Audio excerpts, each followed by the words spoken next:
Welcome back. I've gotten a lot of questions in the past about maps I use in my YZ250FX. Prior to getting this 2025 YZ250FX, I really didn't change maps a lot, but now with 2025, there are some new and interesting ways to create maps. I'm going to cover some of that in this video and share some details of a custom map that I've been using.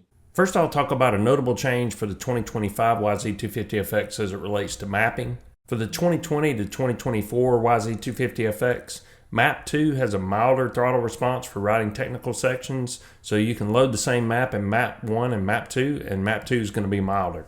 For the 2025 YZ250FX, the drive modes, or Maps 1 and 2, are the same. You must use the Power Tuner app to adjust the map settings. I like this change because I like the ability to be able to load two different maps without having traction control applied to one. Traction control is now customizable for every map, and I'll show you that a little bit later in the video. Now I'm going into the GYTR app to point out some of the new functionality for the 2025 YZ250FX. I'm going to hit the plus sign in the top right corner to create a new map. This is where things get different for the 2025 model. There are three tabs at the top, starting with fuel injection and ignition timing, then a tab for traction control, and the third tab is for launch control settings. Launch control is intended to be used with live engine starts like in motocross. I don't use that function, so I'm not going to be doing anything with that in this video. I'm going back to the fuel injection and ignition timing tab at the top. When I hit this button in the top right, it goes to the screen with the specific map parameters that we're accustomed to seeing with the older bikes. If I hit that button again, it takes me back to the slider, and I can adjust that from smooth to aggressive. If I move the slider all the way over to smooth, then hit the parameters button, I can see the specific fuel injection and ignition numbers associated with the slider all the way over to smooth. It adds fuel and retards timing significantly. Now when I move the slider all the way over to aggressive and tap the parameters button, the fuel injection has been leaned out and the timing is significantly advanced. Moving over to the traction control tab, traction control is now customizable from off to extra high traction control. I'm turning the traction control setting to off for the map I'm working on because traction control systems on dirt bikes are very rudimentary. They don't work like automobile traction control systems. They only try to sense wheel slip with rapid engine RPM changes and limit power at that moment. And it's just a personal preference, but I don't really like the way traction control works in these situations, so I don't use it. I didn't intend this video to be a GYTR app tutorial, but I needed to share some of those changes to help explain the map that I've been using. Yamaha has a really good tutorial for the new GYTR app that goes into more detail, and I'll put a link to that video in the description.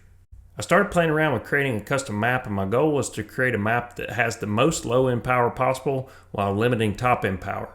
I like to have as much low-end power as I can, but in a 2-hour hare scramble I get a little fatigued by the top end.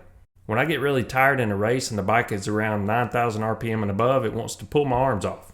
So I combined the smooth and aggressive maps. I took the smooth map and screenshot it, and then I took the aggressive map and screenshot it. I input the aggressive map on the low end from 3,500 to 9,000, and I used the smooth map parameters for the top end from 10,000 to 14,000. I also customized the ranges on the X and Y axis. I changed the throttle percentages to 20, 40, 60, and 80%, and I changed the RPM range from 3,500 up to 14,000. When you look at the graphical representation of this map, it significantly increases fuel trims and decreases timing between 9,000 and 10,000 RPM. You might think that this would feel very abrupt when riding, but it really doesn't.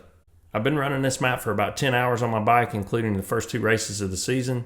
I really like the low end acceleration out of corners, and when I get into higher RPMs and don't want to shift, I don't feel like I'm about to whiskey throttle into the woods.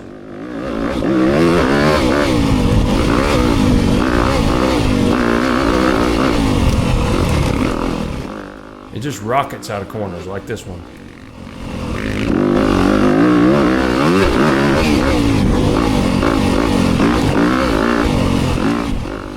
And the bike just feels a lot more manageable at high RPM.